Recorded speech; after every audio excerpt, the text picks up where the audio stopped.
खौफनाक रहस्य भाग 1। आरब, सब एकदम फिक्स तो है ना? 20 मिनट बाद पूजा का मुहूर्त भी है, हमें जल्दी करनी चाहिए।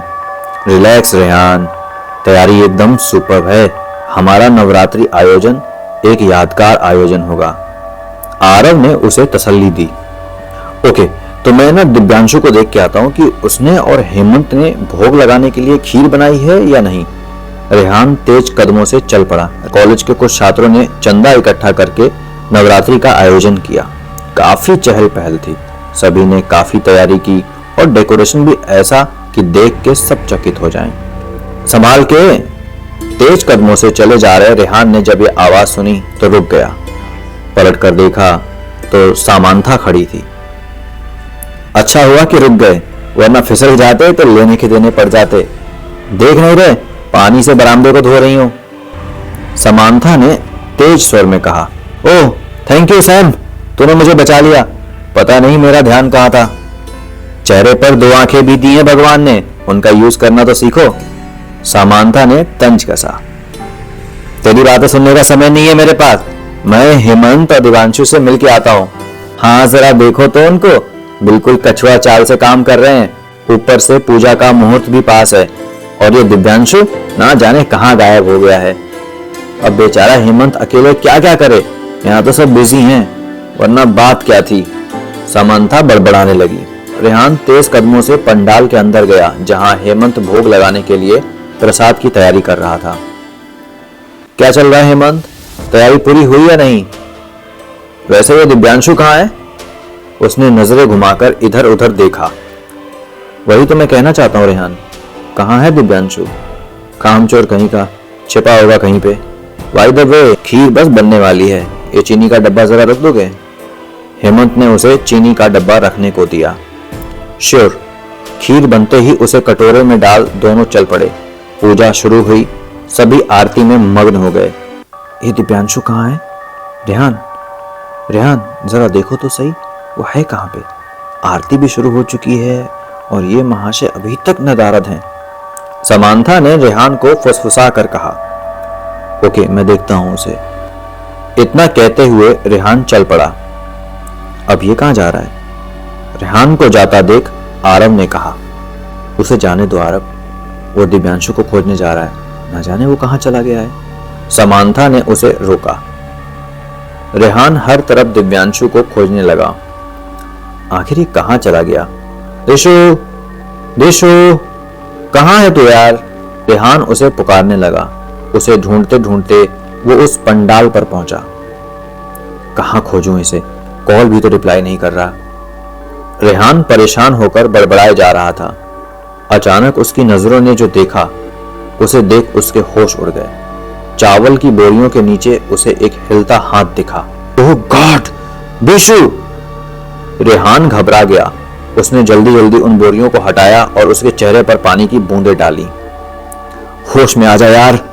रेहान, रेहान, वो दिव्यांशु ने धीरे धीरे आंखें खोली और रेहान को अपने सामने देख राहत की सांस ली। ये सब किसने किया? किसने किया बताओ मुझे? रेहान ने उससे पूछा। रेहान, रेहान, वो लड्डुओं में कांच मिली हुई है, सब बर्बाद हो जाएगा। हेमंत ने लड्डुओं में कांच के महीन टुकड़े डाले, दिव्यांशु ने हाँफते हुए कहा।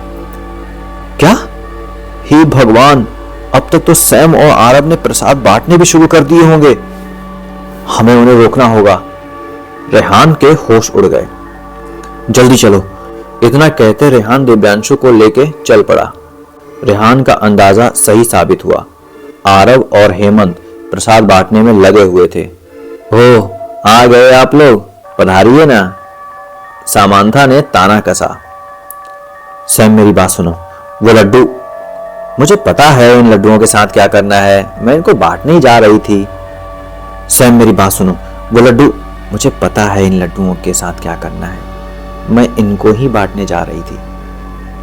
भगवान का शुक्र है कि ये लड्डू अभी तक नहीं बटा। दिव्यांशु ने गहरी सांस ली। तुम्हारे कहने का क्या मतलब है? सैम, इनमें कांच मिली हुई है। क्या? पर किसने किया ये? दिव्यांशु तुमने या उस हेमंत ने? समांथा गुस्से में आ गई। ये सब हेमंत का किया धरा है।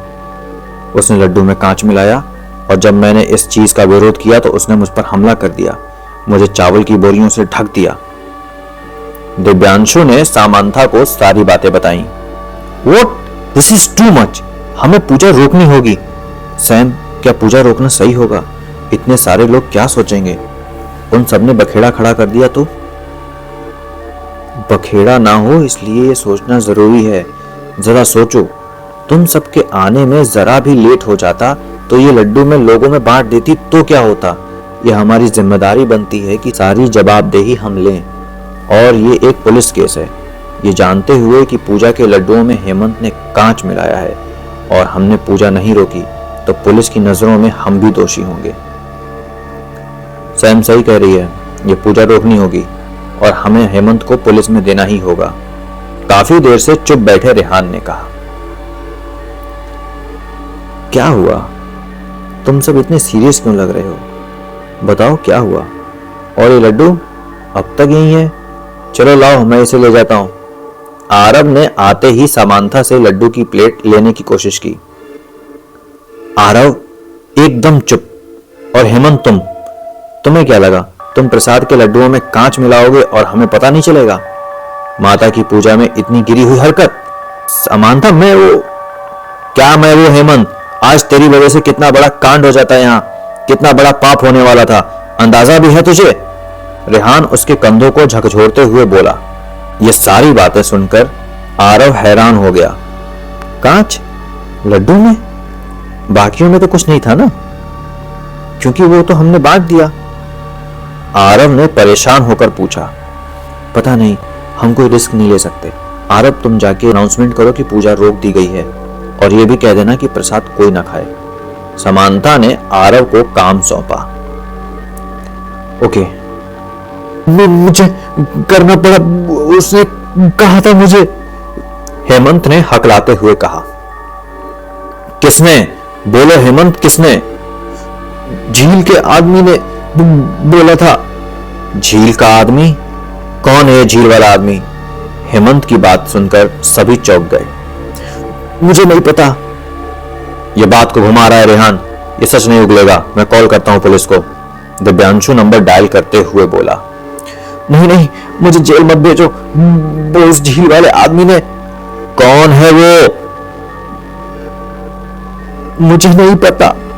हेमंत पसीने से तरबतर हो गया। किसकी बात कर रहे हो तुम? अपना झूठ छिपाने के लिए कुछ भी कहानी बना रहे हो? समांथा ने गुस्से में कहा। थोड़ी ही देर में पुलिस आ गई और हेमंत को ले गई। दिव्यांशु, आरव, रेहान और समांथा ने अपने अपने बयान पुलिस को दिए और फिर हेमंत को जेल हो गई।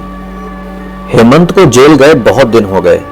आज दिवाली थी, सभी दिवाली की तैयारियों में लगे हुए थे। हाय सैम, बाजार में समांथा को देख रेहान ने कहा। ओ हाय, लगता है दिवाली पे काफी शॉपिंग की जा रही है।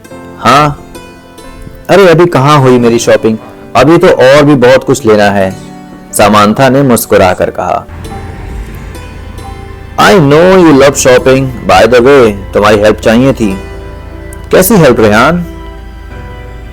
मुझे गर्ल्स वॉच लेनी है एज दिवाली गिफ्ट। किसके लिए? गर्लफ्रेंड के लिए, समांथा ने रेहान को चिढ़ाया। Seriously Sam, look I am 100% single, you know me right? Yes mister Rehan, पर मुझे समझ नहीं आता कि तुम अब तक सिंगल क्यों हो। पता नहीं, जो भी हो, गर्लफ्रेंड नहीं है तो सवाल ही पैदा नहीं होता।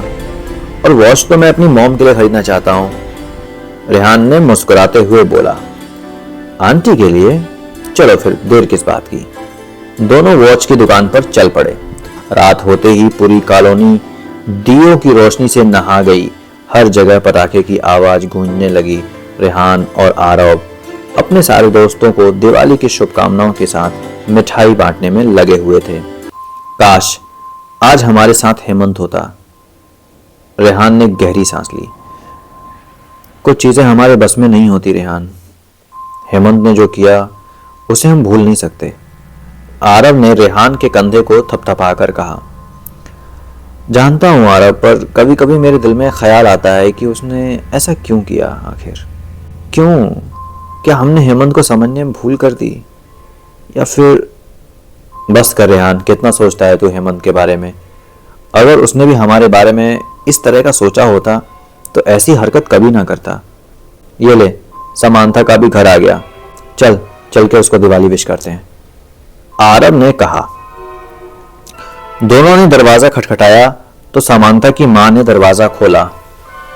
हैप्पी दिवाली आंटी, ये मिठाइयां हैं समांथा और आप सबके लिए, रेहान ने डब्बा बढ़ाकर कहा। हैप्पी दिवाली बेटा, पर समांथा अभी घर पर नहीं है, वो शॉपिंग करने गई थी पर अभी तक आई नहीं। तुम्हें कुछ पता है क्या? उसके पापा उसे खोजने गए हैं, आंटी ने चिंतित स्वर में कहा। अरे, पर सैम को तो अब तक आ जाना चाहिए था, आरव घड़ी देखकर बोला। मैं सैम से मिला तो था, हमने साथ में एक वॉच खरीदी, उसके बाद वो अपनी बची हुई शॉपिंग करने चली गई और मैं घर आ गया, रेहान ने कहा। तुम सच कह रहे हो? मेरे पास झूठ बोलने की कोई वजह ही नहीं है आंटी, और मैं सैम का भला सोचूंगा हमेशा, रेहान ने गंभीर स्वर में कहा। आंटी की बात से वो हैरान था। आज उनकी आंखों में रेहान को अपने लिए शक नजर आ रहा था। आंटी, अब चिंता ना करें, हम भी सैम को ढूंढेंगे, चल चल के सैम को खोजा जाए। आरव ने रेहान का हाथ पकड़ा और दोनों चल पड़े समांथा को खोजने। जहां तक मुझे पता है सैम ने कभी अपना फोन स्विच ऑफ नहीं रखा, आरव उसे कॉल करते हुए बोला। आरव, हमने साथ में मेरी माँ के लिए वॉच खरीदी और फिर वो बची हुई शॉपिंग करने चली गई और मैं घर आ गया। अगर मैं जानता कि ऐसा कुछ होने वाला है तो मैं सैम को अकेला ही नहीं छोड़ता। रेहान की रोनी सूरत से उसके मन का टेंशन साफ पता चल रहा था। हे रेहान, इसमें तेरी कोई गलती नहीं है भाई, सैम मिल जाएगी, आरव ने रेहान के कंधे पर हाथ रखते हुए कहा। दोनों टहलते टहलते कॉलोनी से दूर निकल आए। वहां पे सड़क के दोनों तरफ केले का बागान था। सड़क किनारे लाइटें तो थीं, पर केले का वो बड़ा सा बाग रहस्यमयी अंधेरा लिए हुए था। सड़क किनारे कुछ टी स्टॉल भी थे। आरव, आरव, क्या वो सैम है? रेहान ने सड़क किनारे बैठी एक लड़की की ओर इशारा किया। हाँ यार, चल चल के देखते हैं। दोनों दौड़ते हुए उस लड़की तक पहुंचे। उनका शक सही था, वो समांथा ही थी, पर उसकी हालत देखकर दोनों दोस्तों के पैरों तले जमीन खिसक गई। समांथा के मुंह से खून टपक रहा था और उसके चेहरे पर कई जख्म थे। Oh my God, Sam, Sam, क्या हुआ तुम्हें? रेहान के तो होश ही उड़ गए समांथा को ऐसे देखकर। सैम, सैम, क्या हुआ है, कुछ तो बताओ, आरव ने सवाल किया। समांथा किसी पुतले के माफिक बैठी हुई थी। उस पर रेहान और आरव के सवालों का कोई असर नहीं हो रहा था। ऐसा लग रहा था जैसे वो नींद में थी। सैम, कुछ तो बोलो, चलो उठो, चलो घर चलो, अंकल आंटी काफी परेशान हो रहे हैं। आरव ने उसका हाथ पकड़कर उसे खड़ा करने की कोशिश की, पर अगले ही पल वो चौंक गया। सैम, तुम्हारी बाह पर ये निशान कैसा है? हे भगवान, इससे खून भी बह रहा है। रेहान, ये क्या हुआ समांथा को? आरव चिंतित स्वर में बोला। सैम, सैम, ये हमें जवाब क्यों नहीं दे रही है आरव? रेहान को कुछ समझ नहीं आ रहा था। ये तो मुझे भी नहीं पता रेहान, समांथा की ऐसी हालत कैसे हो गई? आरव परेशान होकर बोला। दोनों किसी तरह समांथा को लेकर घर पहुंचे। समांथा की मां उसकी हालत देख के घबरा गई। उसके पापा भी अब तक आ चुके थे। सैम, बेटा क्या हो गया तुझे? उसकी मां ने पानी की बोतल लाके उसके मुंह को धोया और पानी भी पिलाया। क्या किया है तुमने मेरी बेटी के साथ? उसकी ये हालत कैसे हुई, बताओ। उसके पापा ने रेहान का कॉलर पकड़ लिया। अंकल, अंकल, अंकल मेरी बात सुनिए, मुझे नहीं पता कि समांथा की ऐसी हालत कैसे हुई। हमें तो आंटी ने बताया कि सैम अब तक घर नहीं लौटी है, तो हम उसे खोजने चले गए। अरे बता ना तू। अंकल, रेहान ठीक कह रहा है, सैम तो हमें वहां उस केले के बागान के पास मिली थी, हमने तो बस उसकी मदद की है। आरव ने बात साफ की। और अंकल आंटी, आप लोग तो मुझे बचपन से जानते हो ना, मैं सैम का बेस्ट फ्रेंड हूं, भला मैं उसे क्यों चोट पहुंचाऊंगा? रेहान लगभग गिड़गिड़ाते हुए बोला। मैं कुछ नहीं सुनना चाहता। तुम मिले थे ना मेरी बेटी से शाम को, हैं? बताओ क्या किया तुमने उसके साथ? ये तो कोई लॉजिक नहीं हुआ। मैं मानता हूं कि मैं मिला था सैम से और हमने साथ में वॉच भी खरीदी, पर इसका मतलब ये कहां निकलता है कि मैंने उसे चोट पहुंचाया? Uncle, aunty, please trust me, मैंने कुछ नहीं किया है, रेहान ने कहा।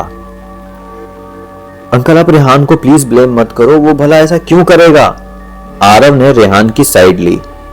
दफा हो जाओ मेरे घर से और आइंदा मेरी बेटी के पास मत दिखना, वरना मुझसे बुरा कोई नहीं होगा। अंकल, सैम को डॉक्टर की जरूरत है और मैंने कहा ना दफा हो जाओ, और मुझे सब पता है, मुझे मत सिखाओ। रेहान चल यहां से चल। आरव रेहान का हाथ पकड़कर खींचते हुए बाहर की ओर बढ़ चला। ये सब क्या हो गया यार? समांथा की यह हालत कैसे हुई? मुझे उसे अकेले नहीं छोड़ना चाहिए था, शायद ये मेरी ही गलती है। काश मैं उसे अकेला नहीं छोड़ता। आरव, मैं कभी भी सैम का बुरा नहीं कर सकता, रेहान रुआंसे स्वर में बोला। तेरी गलती नहीं है रेहान, ये जो कुछ भी हुआ वो बेहद दुर्भाग्यपूर्ण है। अपने आप को ब्लेम मत कर यार। पता नहीं क्या हो रहा है, पहले नवरात्रि में हेमंत ने जो किया और आज दिवाली के दिन ये हादसा, सब बुरा चल रहा है। रेहान चिंतित स्वर में बोला। तू सही कह रहा है, सब बुरा चल रहा है। दोनों दोस्त अपने अपने घर की ओर बढ़ चले। अभी कहानी पूरी नहीं हुई है। समांथा के साथ ये क्या हुआ, किसने किया और क्यों किया? आखिर वो कौन था जिसने लड्डू में कांच मिलाने को कहा था? इन सब का जवाब मिलेगा आपको आगे आने वाले पार्ट में, तो बने रहिए इस कहानी में हमारे साथ। जल्दी ही हम इसका अगला पार्ट भी लेकर आएंगे। कहानी अच्छी लग रही है तो लाइक कीजिए, कुछ कहना चाहते हैं तो कमेंट कीजिए, चैनल को कर लीजिए सब्सक्राइब। अद्भुत चैनल आप सबके मंगलमय होने की कामना करता है। धन्यवाद।